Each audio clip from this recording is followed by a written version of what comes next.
All right, we are live. So today's video is ufology in 2023. Um, I decided to make this because there's a lot of, I guess, skepticism when it comes to this topic, and I'd like to clear some of that up if possible. So here we go. So what is ufology and what is a ufologist?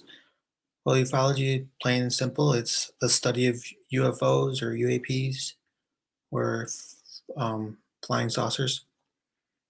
One famous ufologist, probably one of my favorite ones, is Stanton Friedman. Um, Passed away like 4 years ago, but he will always be remembered. Yeah, one of the greats. So let's move forward. Um, these I labeled it potential aspects of ufology because, well, ufology is like I guess an umbrella term for a lot of different things. Um, Potential aspects include the flying saucers themselves, or the orbs of light, the tic tacs, whatever you want to call it, the technology behind them. So the study of that technology can be included in ufology. Um, Maybe even the actual beings themselves. I'm gonna throw it out there: alien abductions, cattle mutilations, crop circles, and even other dimensions or even consciousness. This can all be umbrellaed under ufology, in my opinion. So, what is the problem with ufology? Well, it's still very limited in terms of provable facts. It really depends on who you ask, though. This information is slowly being, I guess, put out by the government, but we'll get there eventually. Um, so, currently, we can only rely on witness testimony, which is not always credible, as well as military observations, in which this past year we had over 500 official reports by the DoD or the All Anomaly Resolution Office, as I like to call themselves. Um, yeah, but with those 500 reports, where are the witnesses? I guess that's my question. Um, Also, the theories that have been circling around this topic since the 1950s, we can rely on uh, I guess those stories from different people. Uh, I can go on and on with that, but let's move on to the next one. Another problem with ufology. Um, it's definitely important to study this topic so that we can get all the facts and have a better understanding of what we're dealing with, and also have a better understanding of the human race origins. But yeah, that's that. So, what's new in ufology? I guess the latest and greatest is the Galileo project by Harvard University, led by Avi Loeb. This will be, I guess, a historic project because they are not only going to study the UAP issue, but they are going to present their findings to the public. And then, of course, we got NASA, who got granted 100 grand, $100,000 last, I think it was October or November of 2022. And they're also going to study the UAP phenomena. And I mean, what can you say about that?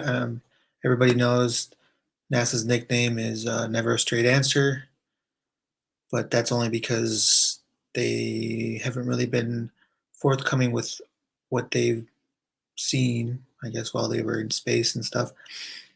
Um, Hopefully, they become a little more transparent with their findings, and hopefully, it's not just like a front or whatever you want to call it. But yeah, apparently, they're working with the DoD, and they'd like to see how they can contribute to the investigation.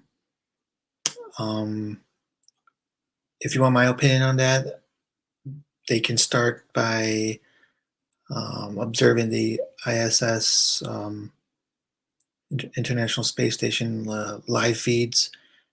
Um, There's already videos that have been circulating the internet with Tic Tacs and cigar-shaped UFOs. But then there's CSETI, which, from my understanding, they're looking out into the cosmos more than in our own skies. Which I guess I mean it's good if you want to like discover other planets and stuff. But in order to study the UAP UFO topic, you got to be looking at our own skies. So then you got others like MUFON, which I think have recently also reached out to, I believe, was the Arrow in regards to helping with the investigation. And um, but yeah, that's where we're at. 2023. We got several different agencies and organizations that are going to be studying the topic. Hopefully, everybody's transparent and no one's going to try to hold them back from providing us the information that we'd like to hear. As of yet, though, in 2023, February, mm, there hasn't been any major findings or anything. However, um, there's daily, how you say, daily sightings by the military, which we still have yet to hear about witnesses.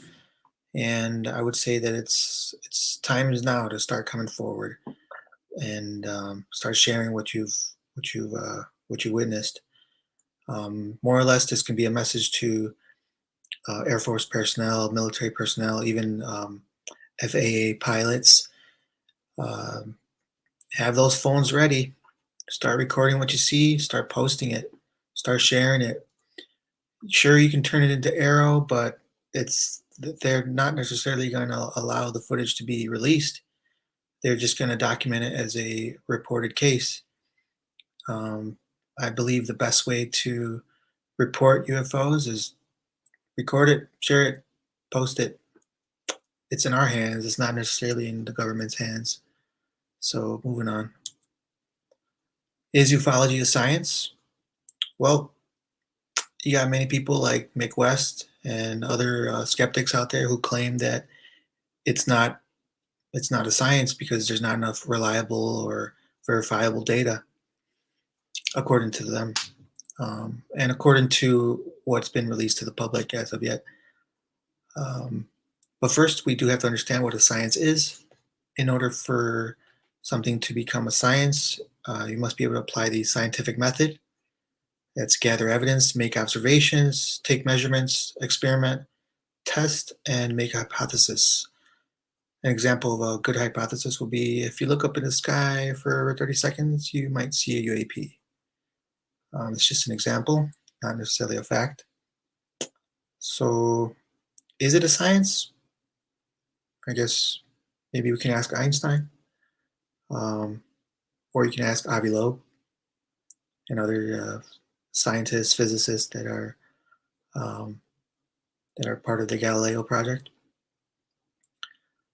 In my opinion, it's a developing science because, sure, it still hasn't evolved fully as other sciences have, like biology, geology, or even zoology. But organizations like Harvard, NASA, they could actually help establish ufology as an official science recognized by the world. And maybe even one day we can go into your average college and sign up for a ufology course. Hopefully, not just as an elective. You never know. Hidden ufology. So, what exactly do we mean by hidden ufology? And this is a term I just kind of came up with. The theory of back engineering crafts within the U.S. Industrial complex. I'm sorry, let me just not even read it. Um, so, back engineered, reverse engineered um, crafts, this particular theory of them. Well, if those theories were true, or I mean, in my opinion, they are, and if certain scientists like Bob Lazar and others have truly studied, experimented with, and helped back engineer these craft, this technology, then that is ufology right there. That's testable, verifiable. Um, that's the data that everybody keeps talking about. So if those theories are true of the back engineered crafts, then ufology is as real as it gets. And I'm just calling it hidden ufology because it's still hidden. And we're trying to get to the truth. That's why there's this big push, this big movement trying to get transparency from the government, the DOD, the ODNI, and all those other agencies. Um, so, yeah, who else can contribute to the growth of ufology? Well, as I said earlier, all those witnesses from those 500 plus reports that Arrow put out um, in the recent UAP report. So, if you're listening to this and you're one of those 500 people, talk to Ryan Graves. Maybe he can help you in figuring out a way to put out your information without any retribution. And yeah, let's move on. Some personal thoughts. There definitely is movement in the background. You got all these organizations um, studying the topic. In my opinion, they do have to dig a little bit deeper and put a little bit more effort because monitoring existing, I guess, live feeds or whatever. I mean, it's a good idea, but it's not going to get them the data they truly want. Um, I can go on about this, but like the first thing that comes to mind is CE5, the CE5 initiative. So human initiated contact through meditation. Um, this could be a good tool for some of these scientists and physicists to use in order to test and study UAP. It's very possible. So let's see what else. Um, yeah, maybe we'll get a report in June from either of these agencies and um, get some more goodies. I believe Arrow should be providing a report sometime in June if they're going to be consistent with the preliminary report and the the UAP hearings. It seems like June, July, or have been for the past couple of years have been like a hot time of the year to be able to provide this information for us to receive it. But as of now, we just got to have those cameras ready, and for those um, witnesses who work for these agencies or government programs or even in the military, talk to Ryan Graves, see what he's doing that allowed him to get away with um, coming forward with this information. Because uh, if you're afraid of coming forward because somebody's gonna, I don't know, take away your pension or whatnot, um, talk to him, see what they did to him.